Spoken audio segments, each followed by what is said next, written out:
Hi guys, Justin from Top Notch Finishing here. Today I'm going to be doing 2 floating shelves out of white oak to match our fireplace mantle. And so what I'm going to be doing now is going downstairs, prepping the white oak, and then prepping some backing for the shelf. I'm going to show how I'm going to be mounting it, and then I'm going to be showing how I'm going to be ripping it and cutting it to size downstairs. All right, so in the shop, what I got going on is these will be my 4, so tops, bottom, top, bottom. They're cut to 11 inches right now with a slight bevel that'll be going against the wall. I'll likely be scribing it regardless. Got my miters on the front, and what I'm doing right now is pre-taping them, and then I'm going to use my Collins Code jig to find the bevels on them, put them onto the piece of wood, trace them out, and cut them out on a bevel with the rail saw. So simplest way of doing it. All right, so what I got going on now is I got my height, I found my studs. I'm gonna have no backing in here. I'm gonna put an anchor on this side, and obviously this is solid. So I'm gonna put my side pieces on, my back piece drilled into studs, and then I'm gonna use this to put on top to trace out my pieces. All right, just tacking on the first piece there. Second piece, I am doing the countersink bit, doing the countersink so it doesn't split. Screwing in my anchor, just glue for just extra glue, can't hurt. Then screwing into the anchor, it actually worked out better than I thought it would. Back piece, good to go, glue it. And then I'm just gonna be tacking it into place, countersinking for the screws, and then screwing that in. Countersink bit is just an amazing thing to have. You don't want to split anything. Anyway, so now I'm using the jig, finding my angle, locking it in, making sure it goes onto that piece, and tracing it out.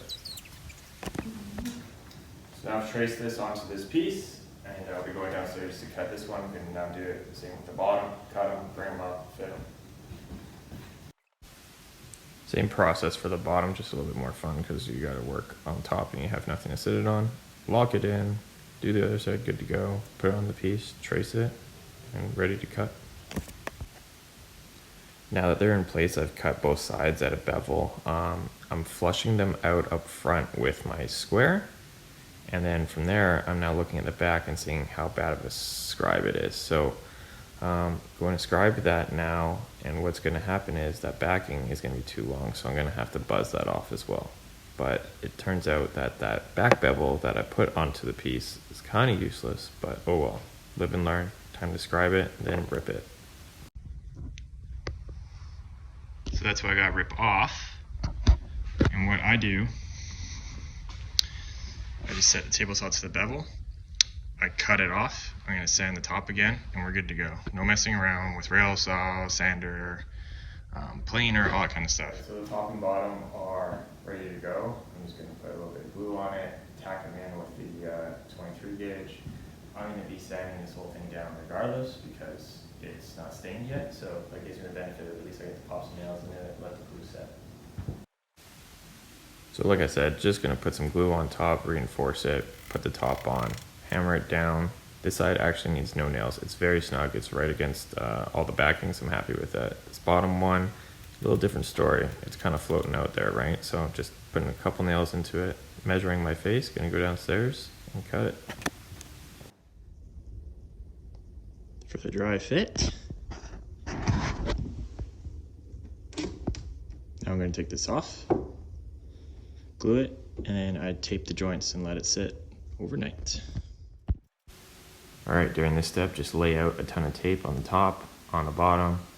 You want to be prepared, right? You don't want to glue it and then start doing tape. So spread the glue out evenly, pop this piece in, and then just one by one, just keep doing the tape. It is actually a very strong joint this way.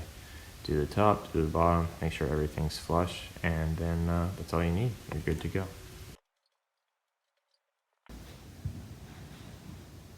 So that's one.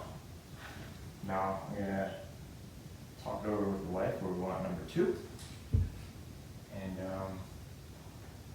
yeah, it's getting late, just gotta keep cracking. Very happy with how it turned out though. Now I'll repeat the process, don't need to show that. And then tomorrow we'll be taking the tape off, sanding it, and that's it. Just breaking the edges. Pretty simple. Alright, so it's the next day. What I did was I took all the tape off.